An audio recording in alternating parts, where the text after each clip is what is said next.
16 out of 10. Like one of the best things I've put in my mouth.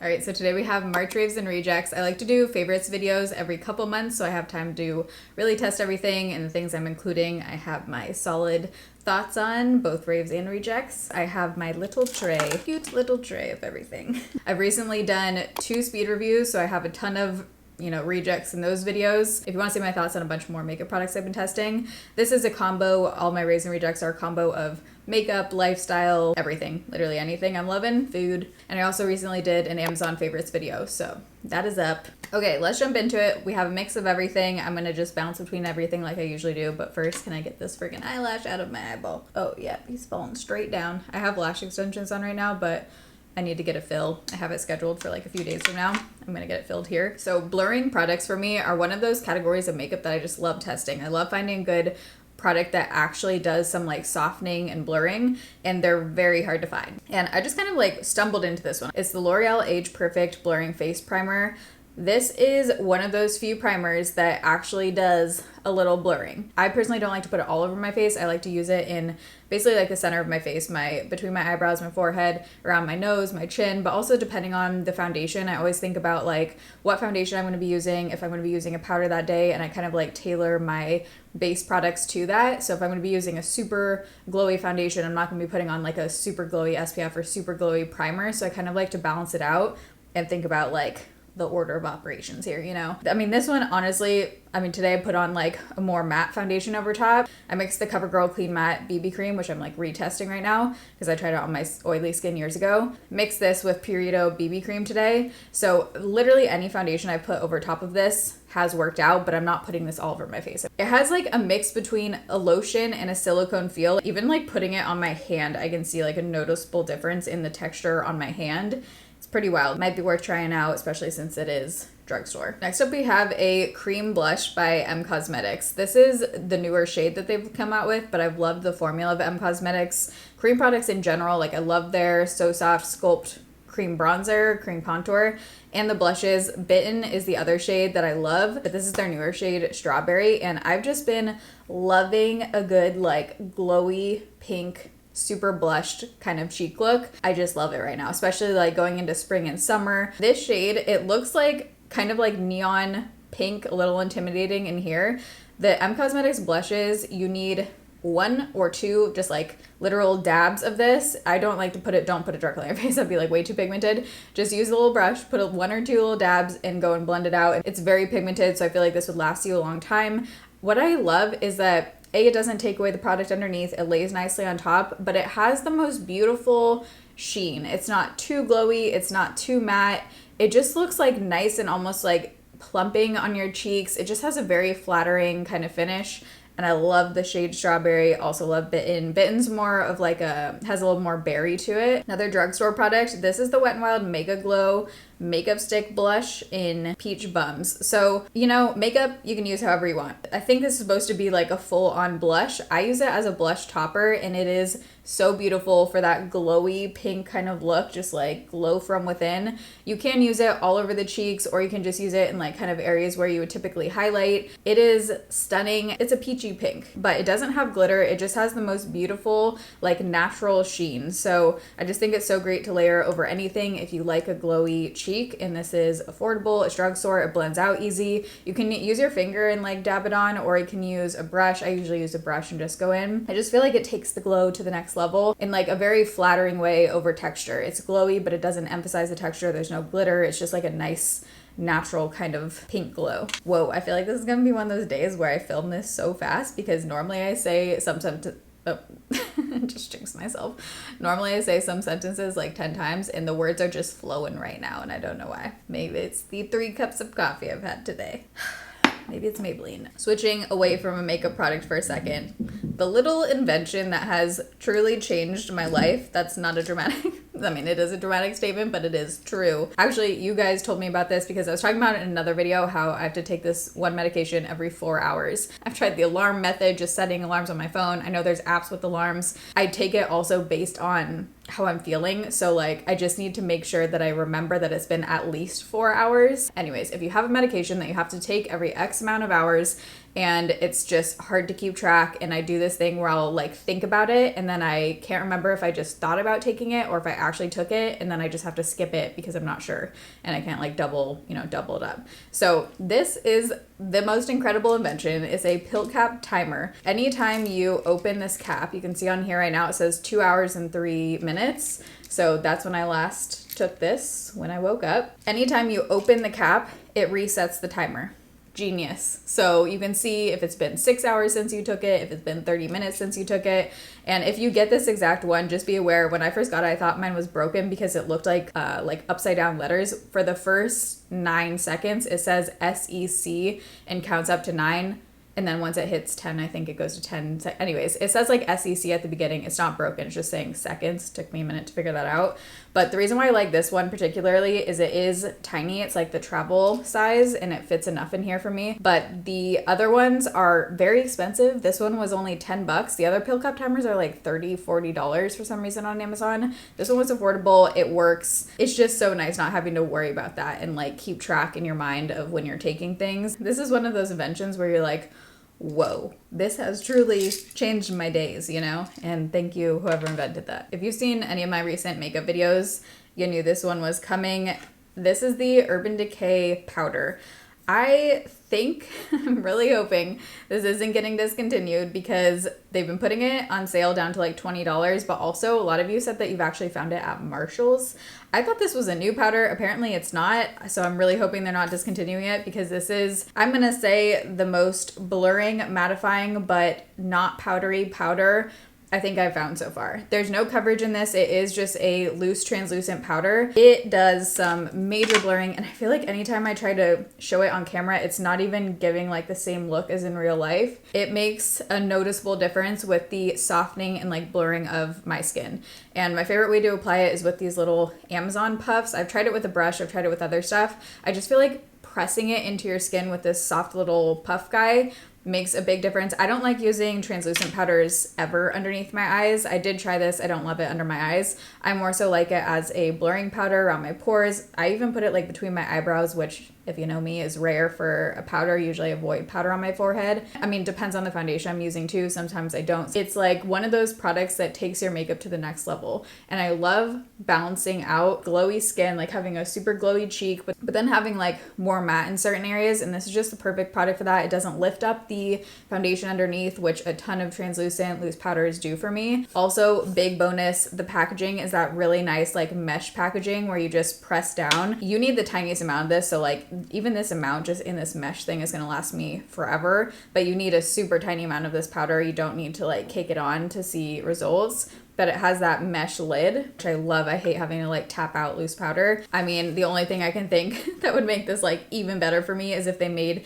this exact powder but then added some like pigment to it. When I talked about this in a video, someone was asking how it compares to like the Huda Beauty loose powder. Huda Beauty has way more coverage. I have a theory about the Huda Beauty powder that people like it just because it has coverage in it. The actual powder itself is not the most like, to me, it's not the most lightweight, like blurring kind of powder. This is much more finely milled, much more lightweight. By the way, right now my skin is just normal. I don't get super dry or flaky anymore, but my skin's definitely not oily, so it's pretty normal. These bad boys, whoa. These are the Charlotte Tilbury matte blush ones, and the thing is, I feel like it's difficult to find good liquid blushes that are matte that actually like blend out, and there's something with the formula of these that they're very lightweight. They give this like just soft matte kind of look, very flattering, very easy to blend out. Looking on the outside of these, I was like, oh, there's no way this one is gonna, work for me. This shade is actually my favorite. This one is Dream Pop. I also really love Pink Pop. Dream Pop really does it for me because it does give more of that like cold girl makeup look. The only thing is the packaging of these, you have to be really careful with the top of these because if it's in the on position, there's the little switch here. If it's in the on position, it can explode everywhere. People have the same issue with the Charlotte Tilbury, bronzer that's like this, but I find that the product in the sponge actually lasts a while on its own, like a few uses. So usually I just keep it in the off position and apply it even in the off position, and then just every now and then, like every third use probably, I'll have to squeeze a little bit more and then just put it in off straight away. It's just one of those products that I want to like consistently reach for. And again, with like the balance, using something like this, but then using the Wet n Wild over top is so pretty, just like on the top. I'm in my pink shimmery blush zone right now. This is technically a highlighter. It's a Haus Labs Rose Quartz. And so I will say, this is so far the only Haus Labs powder product that I like. The blushes aren't for me, bronzers aren't for me. Find them to be a bit patchy, but the highlighter formula, this shade at least, Rose Quartz, is so beautiful. It has that just straight, oh, there's a cute little bird. Hi, man. It has a beautiful sheen. It doesn't look glittery on the face. It just sits nicely over texture, but gives you that like bang kind of highlight. Also, you could just use it with a bigger, fluffier brush and get like a little bit less and more of like a natural look. I love the tone of this. I love the formula. It feels like to the touch like it's a dry kind of powder, but the sheen is so pretty. Hand swatches never do highlighters justice, but you can see me, you know, applying it too. This, I love the formula so much that I would definitely pick up another shade of this. Also love the packaging. It's like this pearlescent white. And there's something about the Haus Labs packaging to me that's really satisfying. Like I love the rounded corners. It just has like a nice feel to it. This compact does have a mirror. This is, I think, the tiniest tipped eyeliner, liquid eyeliner I've found so far. It's the Undone Beauty Liner. It is pretty affordable. It has the friggin' tiniest, most precise little brush tip applicator. It's not felt, it's brush. I love this for doing a little flickaroo. I've been doing, I mean, before the lash extensions, with the lash extensions, now that they're falling off, I've been doing it, but for the most part with the lash extensions, I haven't been doing any eye makeup at all, which has been so nice. Saves so much time. But before the extensions, I was just doing like a little flick, like a singular flick with this, and it almost gives the appearance of not eyeliner, but more like it's a lash out there, and it just really opens up your eyes. Of course, today, whenever I do this on camera, it turns thicker than I want. Normally, I'm not doing like this kind of eyeliner with it. I mean, obviously you can use it as like full eyeliner too, but I just really like it for like the flick purpose. This stays on. Like when you put it on there, there's no rubbing it off, there's no adjusting, like it's on there. These are the hair clips that I've been using every single morning when I'm like washing my face, doing my makeup, whatever. I love these. These come in a set from Amazon. You get, is it 4 or 3 colors? There's definitely an orange one that I have back in San Diego. If you have thicker hair and you have a hard time getting clips while you're styling your hair to like actually hold the hair, whether you're styling your hair, washing your face, whatever, sometimes just when I'm working and I want to like keep my hair out of my face, I just do one on each side. And these are nice, good alligator like claw clips, and they don't pinch my hair. I also just love the colors. I love the like pastel colors right now. Clearly into the pastels. They work good, they're effective, they're cute, they're cheap. I need to make a TikTok on this. Silver eyeliner on the waterline. Big, pleasant surprise to me. I don't know, I just like had this and thought to put it on my waterline, and it opens up your eyes and gives it this like beautiful sheen. I don't even think you can tell on camera because it is like a certain angle where the light like hits it, almost like when I'm looking down. It's a certain angle where you can like really see it, but I put this M Cosmetics silver liner. It's in the shade Silver Lining. It has like a click up so you don't have to sharpen it. It glides on easily, and it is just so stunning. If you like putting white liner or like cream liner on your waterline, try silver. It gives your eyes just this like sparkle. I love putting this on for dates because I feel like it's subtle. Like it's not one of those things where when you're looking, I don't think you would immediately notice it, but it does add this just like sparkle to your eyes, almost like putting like a inner corner highlight on. It's subtle, but it's effective. Like it makes a big difference. And I'm not even like a big silver person. I mean, I love like gold jewelry. I'm not into silver, but there's just something with a silver eyeliner. If you get this and try it out, let me know what you think. By the way, just so you know, for the tones right now, as far as like how the makeup's looking right now, I mean, I like scrubbed off most of the tanner. So I have like maybe a slight bit of self tanner, but pretty much no, I'm like pretty close to my natural color right now.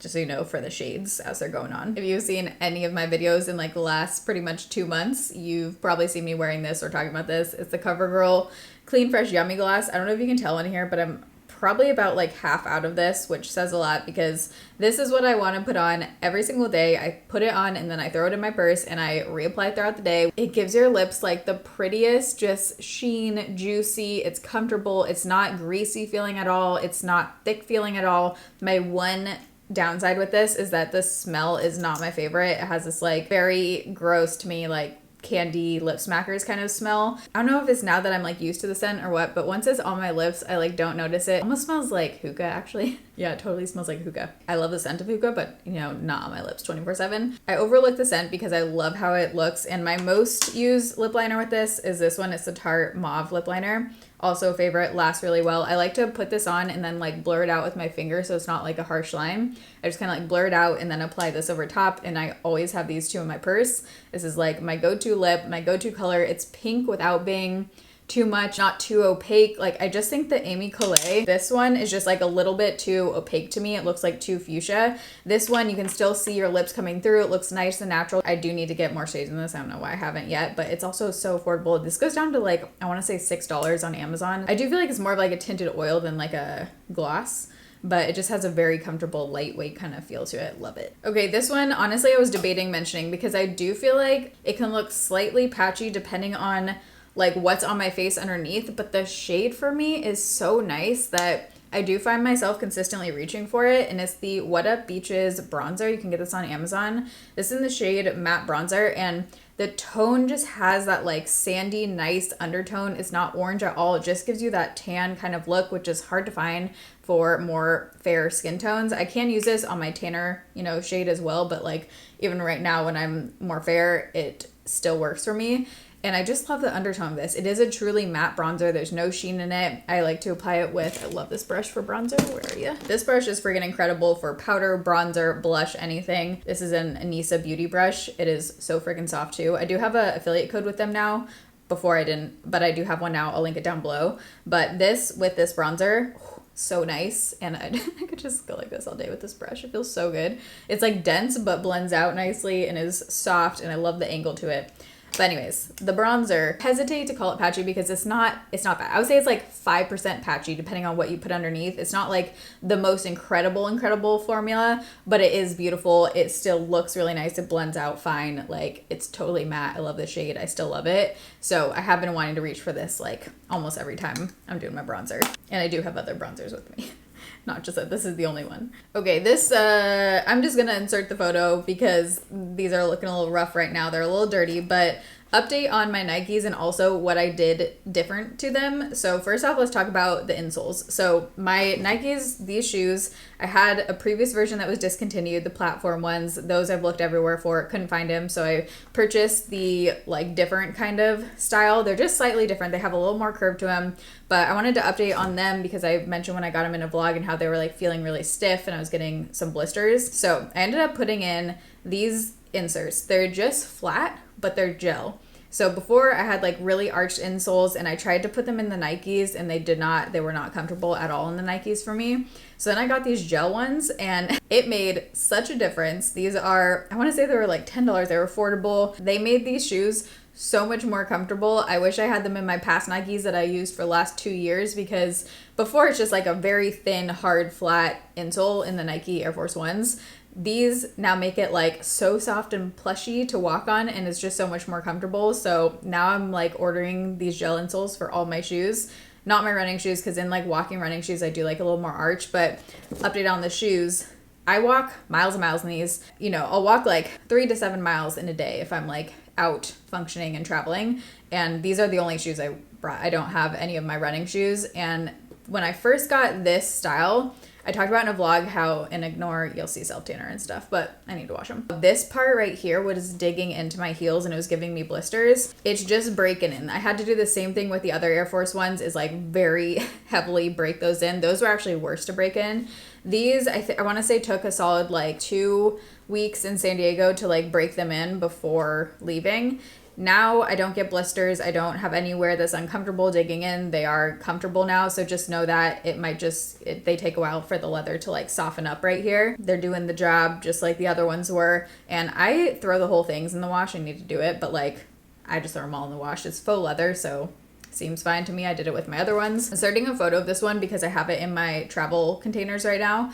I picked this up when I was in Arizona. So I used this, like the bottles, for a couple weeks when I was in Arizona, and now I have the travel with me. This is the Garnier Apple Conditioner. Oh my God, makes my hair, this is not a good representation because this is like beach, pool, I need to wash my hair tonight kind of hair right now. It's not looking great, so don't go by this. I'll insert a video like after washing my hair what it looks like. But the Garnier Apple Conditioner, first of all, it smells amazing. I'm not usually into fruity scents, but apple to me, it just smells like summery and fresh. Like the whole bathroom smells good after I use it. I'm using the Color Shield shampoo and then the Apple Conditioner, both by Garnier. I just picked it up randomly in Arizona because it was on sale at the grocery store and I was like, haven't tried Garnier in a while, let's whip it out again. makes my hair so soft and like controls the frizz, makes it shiny, makes it sleek. It just like noticeably made a difference. It's drugstore. I know people have like opinions on drugstore hair products. For me, I always like to try different shampoos and conditioners. I switched out a lot. I have my high-end brands that I think are amazing. Curology, Kerastase, Briogeo, like some of those products within those brands I think are incredible and it can be worth it, but not everyone can afford a high-end shampoo and conditioner. I just find that a lot of the times the drugstore ones do the job for me. All I can say is whenever I get my hair done, the stylists say my hair is healthy. So I don't know. I use drugstore box dye. I use drugstore shampoo and conditioner sometimes. Do what you want to do. But if you need a good drugstore recommendation, the Garnier, that line has been so nice. And I like look forward to using that and washing my hair, which is a big statement. Okay, next up, this white dress. So this I purchased a while ago from Amazon. It's one of those things I've been carrying with me on most of the trips but just hadn't worn yet because Rach and I were traveling together in Spain. We went out to like kind of nicer dinners and it was just fun to like get dressed up and stuff. So this dress I actually wore like 3 or 4 times. If you're someone who wants a cute dress but you like to like cover your arms a little bit, those can be hard to find. Most dresses don't cover like your arms or your shoulders and that it's still like summery and lightweight. I love the fit of this one. It's flattering, it's comfortable, I feel good in it. It's cute. It comes in different colors. I would purchase this one in another color, but I have the white one, so I just wanted to share that if you're looking for this kind of style in a dress. Really like this one. Because I just did an Amazon favorites video, I'm not mentioning any of those products besides this one that I just wanted to reiterate how much I freaking love. And also this saved Rach and I's life, quite literally. There's like a double door situation here and the drying rack ended up somehow falling in the middle of the night and like perfectly wedging us into where we could not open the door. Oh, hell yeah! Oh no! Try again. Get that mic.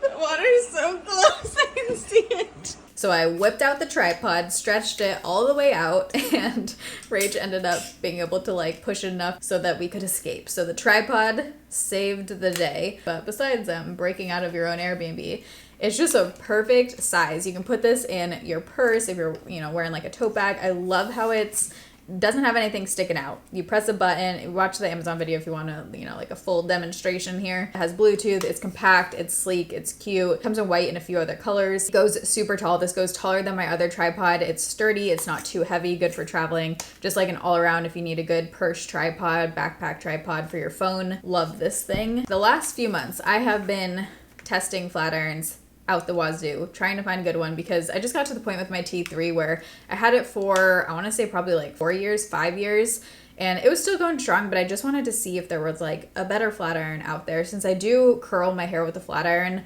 more often than anything else. I would say most days I like a flat iron to curl my hair because I can like get the pieces flat that I need to, but then at the same time without switching tools I can curl my hair. I tried high-end ones, like ones that were literally $200, $300, the Babyliss Pro, the GHD, and actually the GHD I'll just talk about it here, but that was a reject for sure. The GHD has one temperature. You cannot control the temperature. I don't understand the hype with it. My hair would just like fall out. Like I would do the curl and I showed it in a vlog, it would pull. Like it does give those like kinks because it wouldn't smoothly glide over my hair.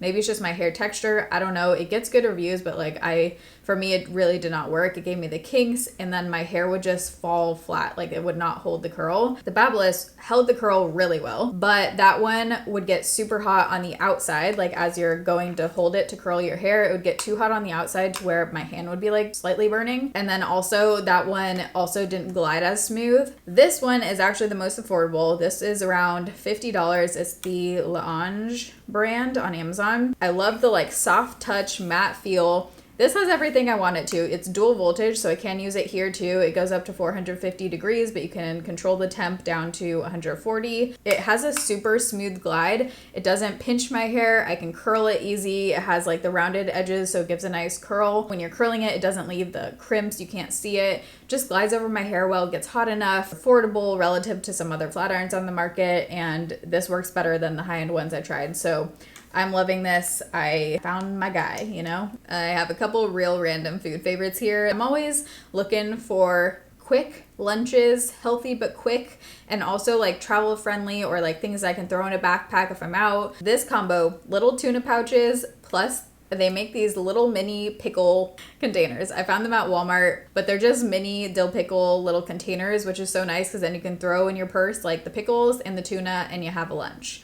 Love a quick, convenient lunch. Super easy. I also love the Bumblebee tuna with the crackers. That's also a good little snack for lunch or whatever with something else. And then if you saw my San Diego vlogs, you know I'm in a major Crumbl cookie phase, and I literally had to, you know, when you can like hide someone's Instagram stories, I had to hide their Instagram stories when I'm not in the US because I would see the photos and then have like an intense Crumbl cookie craving. To me, they're so good. I love like a soft cookie, and theirs are so soft. Not every flavor is my favorite, but the Kentucky butter cake, oh my god, 16 out of 10. Like one of the best things I've put in my mouth. I also think it's just like a smart marketing move. They have new flavors that come out every single week, so they're constantly changing. They always have like a couple, but they're constantly changing the flavors. It's like an addicting thing. Okay, the last two are book favorites. I recently did book updates in this vlog, so if you want to see more thoughts on other books I've been reading, but one of them I didn't mention in that because I hadn't read it yet, and the other I did. So my top two books that I've read lately are Ikigai and The Happiest Man on Earth. The Happiest Man on Earth, incredible. It's the story of an Auschwitz survivor.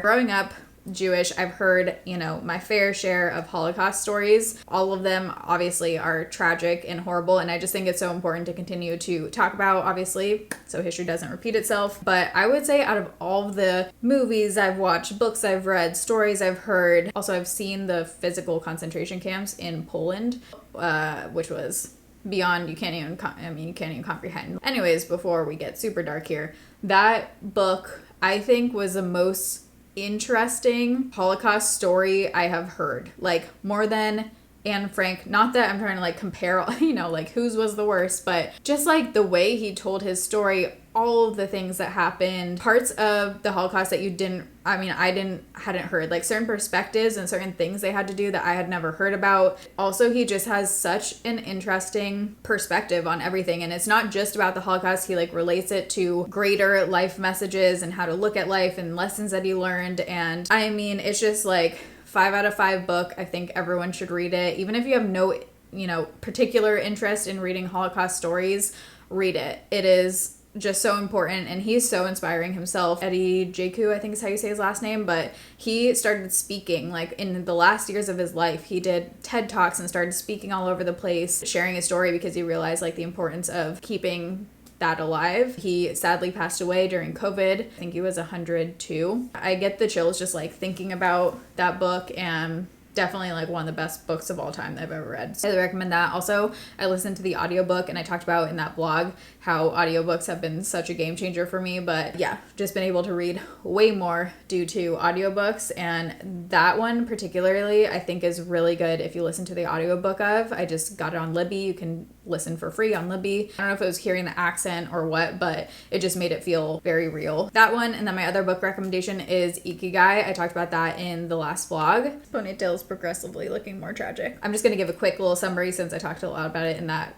vlog. Ikigai is basically like looking at the blue zones of the world. There are certain areas where they have the longest living centennials, groups of people who live the longest, and one of the blue zones is Okinawa in Japan. So the book is kind of a combination of looking at Okinawa and seeing all of the different aspects of life that possibly could be keeping them alive longer, not just physical things, but like the importance of community and movement and social interactions, having fun, just like all different aspects of life, and then relating it to like, again, bigger life messages. I just thought it was really interesting. I wish they dug deeper into some of like the research, but overall I really enjoyed it. I feel like most people could get something out of it. Had just good life messages, and it's a pretty quick read too. Yep, that was all my raves. Okay, let's move on to the rejects. So I already talked about the GHD flat iron, big reject, especially considering the price of that thing. So the Loving Tan Dark, I used to love the Loving Tan Medium, and the shade Medium I loved. Relative to other self-tanners, Loving Tan on me doesn't stay on quite as long as other ones. It comes off faster, but then not in like a graceful way, where you know how some self-tanners you have to like literally scrub your friggin' skin off to get the remainder. It's like that, where it's not coming off evenly. You have to like really scrub it. But the dark shade shade on me was not good. It looked too orange. It also just like made my skin itchy, was not super even, just overall missed for me as far as self tanner. And I don't know if it's just because now there's like so many more tanners on the market and I just feel like there are better ones out there. But like I said, I did used to love the Loving Tan medium. I'm curious if I tried the medium shade now if I would like it, but I just feel like formula wise there's just better formulas out there now than Loving Tan. And then the KVD foundation, this was one of those foundations for me that I tried probably, I think like 3 times before I did return it. It's just too heavy for me. It is full coverage, but it looks full coverage, like it looks very makeup-y on my skin. It looked a little bit too textured. I just could like really see, it just looked like a heavy foundation. I did not like the way it felt on my skin or looked. It like emphasized too much on my texture. I have other full coverage foundations that don't do that. So for me, that one was just one of those like immediate no, it wasn't it for me personally. Almost just knocked over a whole thing of coffee. I have one more beauty reject, the Kosas Glow IV Skin Enhancer. So this is supposed to be like a glowy product that you could use on its own if you're like not wearing makeup or wear underneath foundation, whatever. I have the shade Illuminate. It says Sheer Light Medium Champagne. So I wanted something basically like the De-Bronzy drops that on days where I didn't want to wear foundation, but I wanted like a little bit of color basically to like match my face to my body, I could apply this. The thing I really don't like about this is it has straight up glitter in it. Like I would never wear this just on its own because you can just see glitter. Like I remember one day I put this on, I hopefully got a video of it, but I put this on and I was like, oh, I'll just add, a little concealer in certain areas, but I don't want to do like a full face of foundation. So I put this on. It did darken my face nicely and definitely gives a glow. It's super glowy. In the areas where I didn't put anything over top, it was like straight up glitter. So I just had like a glitter mustache. You could like see my upper lip just like beaming with actual glitter particles. For me, this like gives a similar glow level, I feel, to the Supergoop glow screen. So it's like, why would I use something like this when there's a product where you can get SPF, glow, and it doesn't have glitter in it? It does like the same kind of thing, but better. So for me, this one is just very pointless. It's a no for me. It just has too much glitter in it. Okay, that was everything. Those were all the March raves and rejects, really like February and March since from the past couple months. I hope you guys enjoyed this video. I'll have everything linked down below in the description box if you want to check anything out. I feel like I'm forgetting to tell you something. What am I forgetting to tell you? If you want to follow along in more real time where I am, what's going on, you can follow along on Instagram. That's where I document a lot of travel stuff too. I'll have my past raves and rejects down below. I have a bunch of more favorites in those videos. But I love you guys. Thanks for watching. See you in my next video. Bye.